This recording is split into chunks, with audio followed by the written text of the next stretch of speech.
Hello everybody, in this tutorial I'll show you how to get the hardwood and Windrose.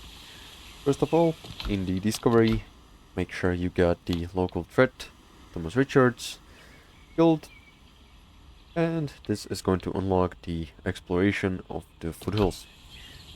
Once you've found an island with the foothills biome on it, go ahead and look around the island and find these kind of trees, this small forest, which includes the DV trees.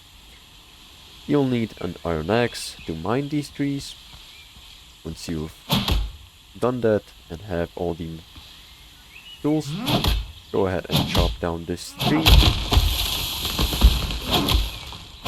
And as you can see, I got some hardwood from it. Also, be aware of these wolves because they are really dangerous and strong.